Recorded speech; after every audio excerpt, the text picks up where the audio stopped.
Hi, welcome to The Inner Way, a program exploring the spirituality of the Orthodox Church. I'm your host, Father David Smith.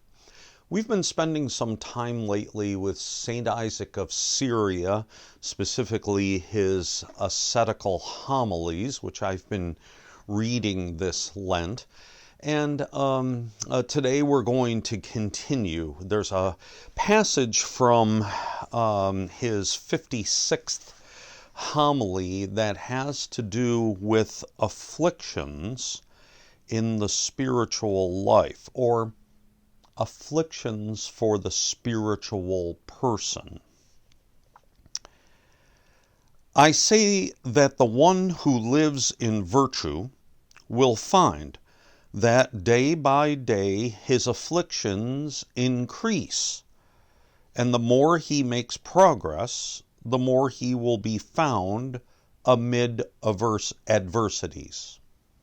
And this, indeed, is the sign of the trueness of his course, that he lives a bitter life in this world, and that he departs from this body with suffering. For this world is not the world of the righteous, and the righteous cannot dwell in it without sorrows. Yet the will can be strengthened by a divine gift to despise afflictions, and it can preserve the mind unshaken through the joy of the love of Christ. I love how he ends that passage on a joyful note. Because the rest of the passage is really saying that if you are a spiritual person in this world, you are going to be aware that everything is against you. Everything is afflictions. Everything is trouble. And why is that? Well, it's because this world has been given over to the enemy of God, is given over to the enemy of God every single day and millions of times a day by the people in the world. It's kind of like the internet in a way. You have a lot of good things on the internet, but because it is basically a public forum, it's not really a public forum, but because it's basically a public forum, there are a lot of bad people. And there are a lot of people who disagree with what you say, with what you believe. They may not necessarily be bad people, but they don't agree. They wouldn't agree with anything that you believe, and they are on the internet as well. So it has this quality of being, ridiculous more often than it is helpful or alongside being helpful. So in this world, we find that this world contains the church. This world contains the scriptures. This world contains the memory of the incarnation of God in Jesus Christ. There are good things in this world, and we have our families. We have the will of God that we can follow and gain great joy from following the will of God, as St. Isaac says at the end of the quote I just read. But in amongst all of that goodness, there are also terrible things constantly going on in our lives. A long time ago, I had a young man who had been away from the church for quite some time, and probably really had never believed in what the church taught. He was baptized into the church as a child and participated in some things in the church, but generally speaking had nothing to do with the church. And through some conversations we had around his, actually his pre-marriage counseling, he began to have a different attitude about the church and began to think different things. And he began to come to church more often and read scriptures and pray. He developed a rule of prayer, and we essentially, he essentially experienced a rebirth. He, for the first time, came to believe in what the church and the scriptures were teaching him. And yet, one time he came to me during that time, and he said to me, as I get closer to God and I get closer to the church, it was just my expectation that my life would go better, that things would be better for me. And he said, and they're not better for me. As a matter of fact, it seems like more things are going wrong.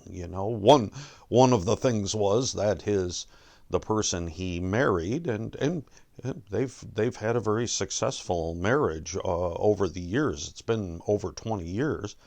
But the person he married, when the two of them got engaged, he was a carefree, didn't care anything about anything except beer and hockey, and that was the kind of guy he was. And then all of a sudden, by the time we got to the end of pre-marriage counseling, he's a church-going, praying, Bible-reading person, and he wasn't bad about it or anything. He wasn't unbearable to be with, but it provided some little bit of conflict even there. But there were other places in his life where things just didn't seem to be going well.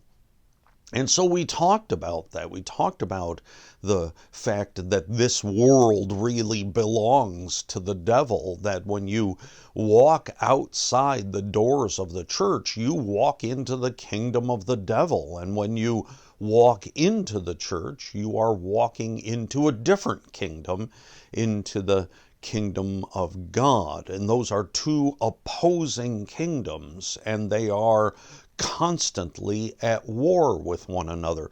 So when you ally yourself with the kingdom of God and you make yourself part of his inheritance, his children, you become a target for those elements that are outside the church, that are outside the kingdom of God. They want to win you back, and if not win you back, make you suffer. And so being part of this world has its afflictions. And because we become the children of God, the afflictions don't decrease. But as it says, I say that the one who lives in virtue will find that day by day his afflictions increase. Now, this also has to do with the work of being a spiritual person, neptic work. It means that we are constantly opposing the efforts of demons to lead us astray. We are constantly turning ourselves to God and away from God's enemies. That is contrary to our nature. That is difficult for us. It's not something that even when you do it over and over and over again, it is automatic and it comes easy.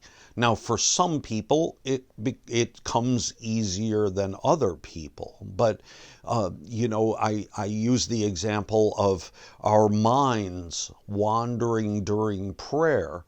My mind has wandered during my prayer times from the beginning until now.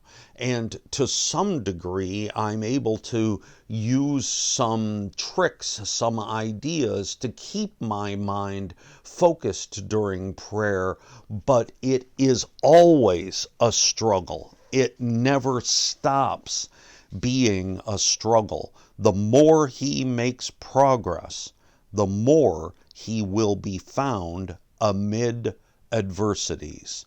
See, this is the essence of the spiritual life, that it is always a struggle. It will be a struggle for all the time that we are in this world. Well, brothers and sisters, some more great words from Saint Isaac the Syrian. I think that we will continue next week with our look at the words of Saint Isaac of Syria. We're in the 4th week of the fast right now. And I'm wondering, I don't know what's going to happen after Pascha this year, because my schedule will change fairly significantly, and I'm not sure if I will be able to keep up this video series. Nevertheless, we're going to continue our time with St. Isaac the Syrian and benefit from his great writings. I hope that you can join me again next week, and until then, God bless you, and I'll see you in church.